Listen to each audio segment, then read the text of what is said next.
बनेगी और पटना की सरकार जिस दिन बन गई उस दिन दिल्ली की सरकार की उल्टी गिनती शुरू होने वाली है।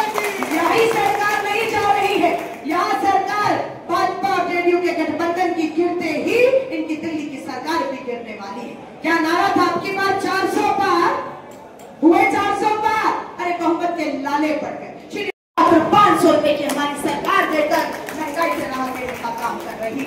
हमारी बिहार में भी सरकार बनती है तो मैं विश्वास दिलाती हूँ जो महिलाओं को महंगाई से राहत और 500 का सिलेंडर हमारी सरकारों में मिल रहा है वो बिहार में भी मिलना हमारी सरकार आते ही शुरू हो जाएगा।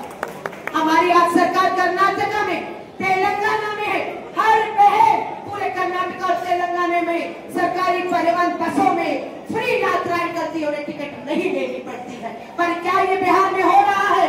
नहीं हो रहा। क्या ये बिहार में हो सकता है?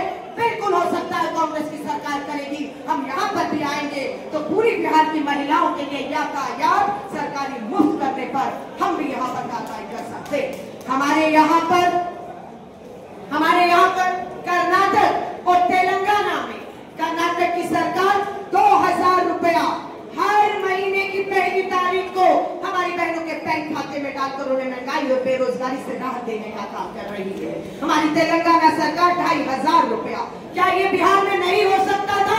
हो सकता है, लेकिन वो अब कौन करेगा? नीतीश जी आप और मोदी जी आपने सिर्फ वोट लेकर इस आधी आबादी को ठगने का काम किया है।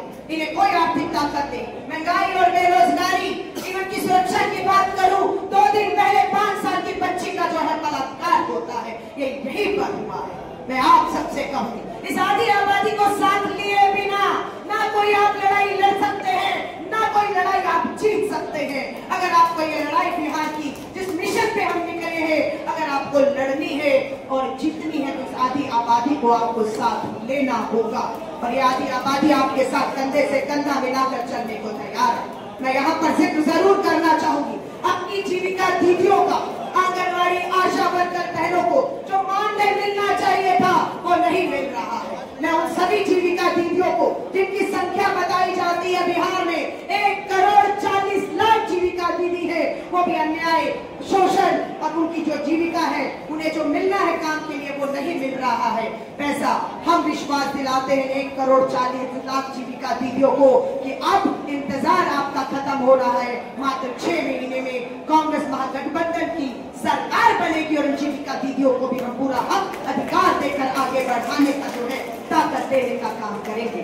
मैं सिर्फ यही कहूंगी कृष्णा लवरू जी प्रभारी आपके बीच में बने, अगले दिन ही बिहार बैठक की और लगातार 3 दिन से बिना रुके हम जिलों में जाकर कांग्रेस के कार्यकर्ताओं से बात कर रहे हैं, आपकी बात को सुन रहे हैं। एक भरोसा रखिएगा, दिल्ली में बैठे मल्लिकार्जुन खड़गे साहब, श्री राहुल गांधी जी पर जो फैसला लिया जाएगा आपको बिल्कुल सुनकर समझकर जो बिहार के और संगठन के हित में होगा वही फैसला लिया जाएगा। इस विश्वास को मैं आपको दिलाती हूं।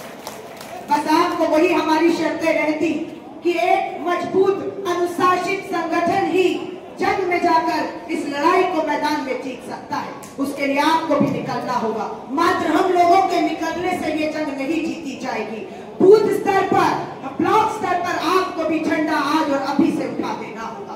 आगाज हो चुका है आपके बीच में, दूसरी पार्टियां इंतजार कर रही हैं। कांग्रेस प्रचार कब शुरू करेगी पूछा करती थी, अब तो राहुल गांधी जी भी आपके बीच से होकर गए। मैं आपको विश्वास दिलाती हूँ ये जीत इन्हीं जिलों से, इस जिलों से पटना में सरकार अगर बनेगी। अभी और अखिलेश जी हम देख रहे थे लगभग 40 के करीब विधायक इन्हीं जिलों से आते हैं और मैं कहूंगी ये सरकार यहीं से बनेगी, पटना में बनेगी और पटना की सरकार जिस दिन बन गई उस दिन दिल्ली की सरकार की उल्टी गिनती शुरू होने वाली है। यही सरकार नहीं जा रही है, यहाँ सरकार भाजपा और जेडीयू के गठबंधन की गिरते ही इनकी दिल्ली की सरकार भी गिरने वाली है। क्या नारा था आपकी बात 400 पार हुए, 400 पार, अरे बहुमत के लाले पड़ गए। श्री राहुल गांधी जी भारत जोड़ो न्याय यात्रा पे निकले और इनके तानाशाही के रथ को रोक दिया। बैसाखियों पर चल रही है दिल्ली की सरकार, एक बैसाखी आंध्र और दूसरी बिहार की बैसाखी। यहाँ सरकार गिरते ही, बैसाखी हटते ही इनकी दिल्ली की सरकार गिरना तय है और न्याय होगा। मैं इस बात को विश्वास दिलाती हूँ। युवा कांग्रेस के हमारे भाई गरीब दास भी बैठे हुए, लगातार युवाओं के मुद्दों को लेकर हम लोग पूरी तरह से, महिला हो, युवा कांग्रेस हो, हमारा एनएसयू छात्र संगठन, हर कोई मिलकर हम लोग अग्रिम संगठन जो हमारे उन्हें ताकत देने का काम कर रहे हैं। पर एक दूसरे की तरफ उंगली और एक दूसरे की तरफ उम्मीद करने से पहले हम सबको मिलकर ऊपर से नीचे अपने गिरे बालों में झांकना होगा। हमें ये देखना होगा कि हम 24 घंटों में से अपने कितने घंटे, अपना कितना समय जमीन पर जाकर लोगों के बीच में उनके मुद्दों पर दे रहे हैं।